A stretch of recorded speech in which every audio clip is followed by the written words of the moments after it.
வணக்கம். நான் முருகன். திராவிட முன்னேற்ற கழகத்தினுடைய 3.5 வருஷ ஆட்சியில் சட்டம் ஒழுங்கு சந்தி சிரிச்சிருக்கிறது. அதை என்ன அப்படின்னு சுருக்கமாக பார்க்கலாங்க. ஒரே நாளில் 3 தரமான சம்பவம் நடந்திருக்கிறது. அந்த 3 தரமான சம்பவம் என்னன்னு கேட்டிங்கன்னா, நீதிமன்றத்தில் வச்சே ஒரு வழக்கறிஞர் வெட்டி சாய்க்கப்பட்டிருக்கிறார். பள்ளிக்கூடத்தில் புகுந்து ஒரு ஆசிரியை கொலை செய்யப்பட்டிருக்கிறார். அடுத்ததாக மருத்துவமனைக்குள்ளார சென்று மருத்துவர் தாக்கப்பட்டிருக்கிறார்.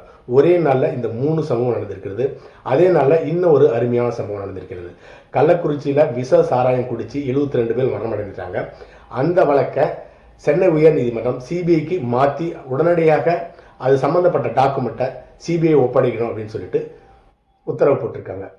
சரி, இதற்கு காரணம் என்ன அப்படின்னு கேட்டிங்கன்னா, அடுத்ததாக இன்னொரு குறிப்பையும் உயர்நீதிமன்றம் சொல்லியிருக்காங்க. தமிழக காவல்துறை மீதும் தமிழக அரசின் மீதும் தங்களுக்கு நம்பிக்கை இல்லாத காரணத்தினால இந்த வழக்கை சிபிஐக்கு மாற்றன்னு சொல்லியிருக்காங்க. இந்த தொடர் குற்றங்களுக்கு காரணம் மு.க. ஸ்டாலின் அவர்களோ அல்லது தமிழக அரசோ கிடையாது.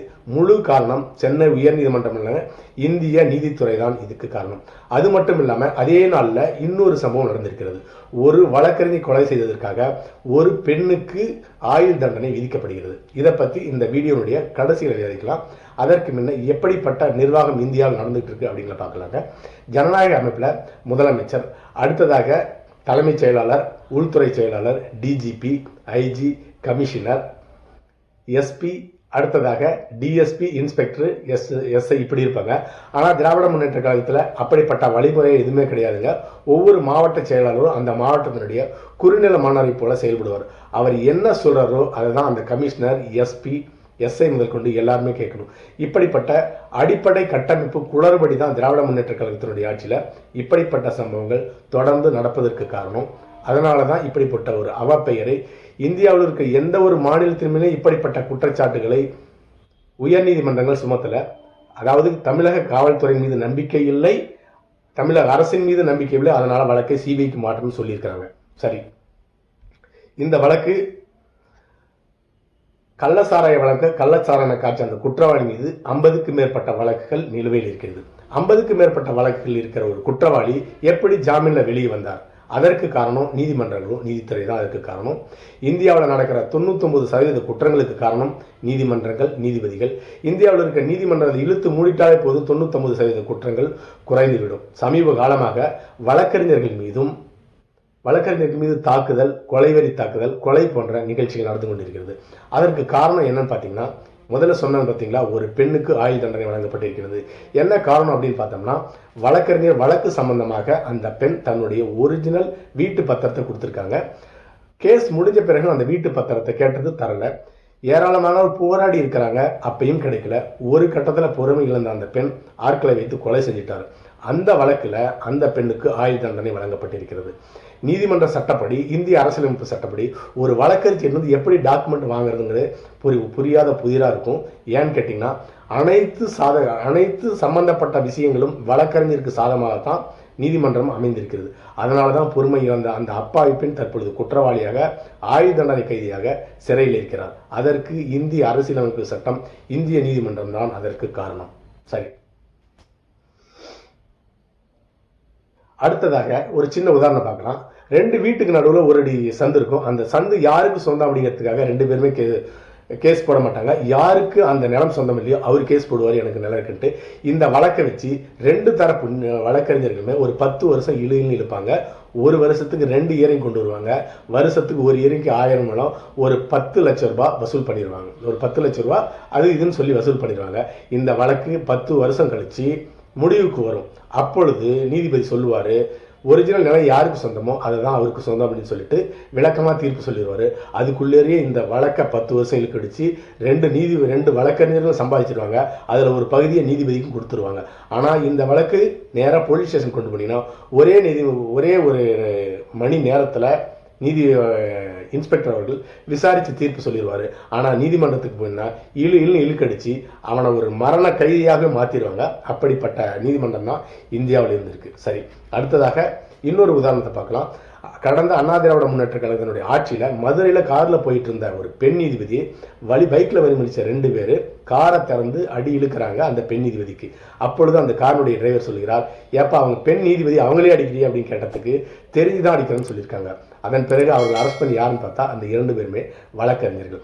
அந்த 2 வழக்கறிஞர்கள் சம்பந்தப்பட்ட வழக்கு எது வந்தாலும் அந்த பெண் நீதிபதி அவர்களுக்கு எதிர்ப்பாக தான் தீர்ப்பு சொல்லியிருக்கிறாங்க. அதனால நிறைய முறை வேண்டுகோள் விடுத்தும் கேட்காத அந்த பெண் நீதிபதியை நடுவழியில் அழிச்சு அடி இழுத்துக்கிறாங்க அந்த வழக்கறிஞர்கள். அது பார்த்தீங்கன்னா உங்களுக்கு எல்லாமே டாக்குமெண்ட்டாக இன்றைய வரல இருக்கும். ஆனால் இப்படிப்பட்ட நீதிபதிகள் ஒரு வெறுப்பு உணர்வு இல்லாமல் தீர்ப்பளிக்கணும் அப்படின்னு சொல்லியிருக்கிற நேரத்தில் நீதிபதிகள் இப்படி நடந்து கொள்கிறார். இன்னொரு உதாரணம் கூட பார்க்கலாம். நரம்பியல் மருத்துவர் சுப்பையா அவர்கள் கொலையில் ஒரே ஒரு வழக்கறிஞர் சம்பந்தப்பட்டதன் காரணமாக 11 பேர் குற்றவாளிகளும் விடுதலை செய்திருக்கிறது சென்னை உயர்நீதிமன்றம். அடுத்ததாக ஒரு நல்ல வழக்கறிஞரை ஒரு வழக்கில் நியமிச்சிட்டா போதுங்க, ஜாமீன் மட்டுமே கிடையாதுங்க, விடுதலையே வாங்கி கொடுத்துருவாரு. ஒரு நல்ல வழக்கறிஞர்னா எப்படிங்க நல்லா வாதாடுவான்னு கேட்டிங்கன்னா கிடையாதுங்க. நீதிபதியும் கூட ஒரு அண்டர்ஸ்டாண்டிங்கில் இருப்பார். அப்படிப்பட்ட வழக்கறிஞர்ட்டா நியமிச்சிட்டா போதும் வழக்கில் சுலபமாக விடுதலையே கிடைச்சிடும். அதற்கு உதாரணம் தான் கனிம வளத்தில் ஈடுபட்ட அமைச்சர் பொன்முடியுடைய வழக்கை சற்று ஏறக்குள்ளேயே 48 மணி நேரத்தில் ஆயிரக்கணக்கான பக்கங்களை விசாரித்து நூற்றுக்கணக்கான சாட்சிகளையும் விசாரித்து குற்றமற்றவர் அப்படின்னு தீர்ப்பு வழங்கிட்டாங்க. அது மட்டும் கிடையாதுங்க, அவருக்கு சென்னை உயர்நீதிமன்றம் வேற ஒரு நீதிபதி 4 வருட சிறை தண்டனை வழங்கியிருந்தார். அந்த வழக்கு சுப்ரீம் கோர்ட்டு அப்பீல் போன நேரத்தில் வழக்கறிஞர்கள் குழுவாக சென்று நீதிபதி அறைக்கே சென்று பணத்தை கொடுத்து, ஓப்பனாக சொல்லப்போனால் பணத்தை கொடுத்து அந்த வழக்கிலிருந்து கன்விக்ஷனுக்கு தடை வாங்கியிருக்கிறாங்க. சென்னை உச்சநீதிமன்ற தலைமை நீதி சொல்லியிருக்கிறாரு கன்விக்ஷனுக்கு தடை விதிக்கக்கூடாதுன்னு சொல்லியிருக்கிறாரு. அப்படி இருந்தும் உச்சநீதிமன்ற நீதிபதி கன்விக்ஷனுக்கு தடை விதிக்கார். எல்லாமே இதற்கு காரணம். இதுதான் இந்தியாவில் இருக்கிற நீதிமன்றத்தினுடைய அவலநிலை. சரி, அந்த பொன்முடி வழக்கை எப்போ விசாரித்து தீர்ப்பு வழங்க போகிறாங்கன்னு யாருமே கேள்வி கேட்க முடியாது. இன்னும் 25 வருஷம் கழித்து விசாரித்து தீர்ப்பு சொல்லுவாங்க பொன்முடி இறந்த பிறகு. அதுதான் நடக்கும். சரி, கள்ளக்குறிச்சி. சரி, அடுத்ததாக இந்த வழக்கு கள்ளசாராய வழக்கு சிபிஐ வசம் மாற்றப்பட்டிருக்கிறது. சரி, சிபிஐ எப்படிப்பட்ட அமைப்பு அப்படிங்கிறத ஒரே 2 வரியில் பார்த்துடலாங்க.